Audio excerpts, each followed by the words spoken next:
Isa lang sa bawat 10 matatanda ang sapat ang paggalaw. Ang iba ay nadadapa, nababalian at nawawalan ng kakayahang magsarili. At bago mo tanggapin na dahil lang ito sa edad, pakinggan mo muna ito.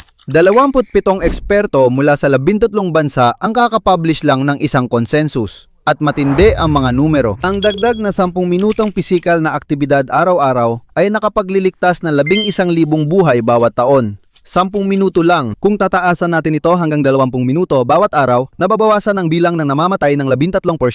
At kung 30 minuto bawat araw, halos 17% ang ibinababa ng bilang ng pagkamatay.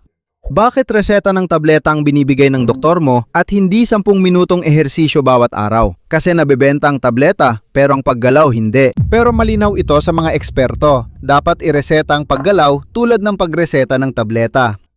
Nakasulat, may tamang dosis at may pagsubaybay. Ang pinakamabisang gamot sa mundo, hindi mo ito makukuha sa botika. Ikaw mismo ang naglalagay nito tuwing umaga kapag kinuha mo ang mga rubber shoes mo. Yumuyuko ka para kunin ang isang bagay. Hindi mo kailangan ng isang oras. Sa 10 minutong tamang ehersisyo araw-araw, maaari kang makaranas ng malaking pagbabago sa buhay. Kaya kung ikaw ay higit sa 70 taong gulang at gusto mong magsimulang gumalaw ng ligtas at walang takot, isulat ang salitang 27 dito sa ibaba sa mga komento. Ipapadala ko sa iyo sa pribadong mensahe ang perpektong rutina.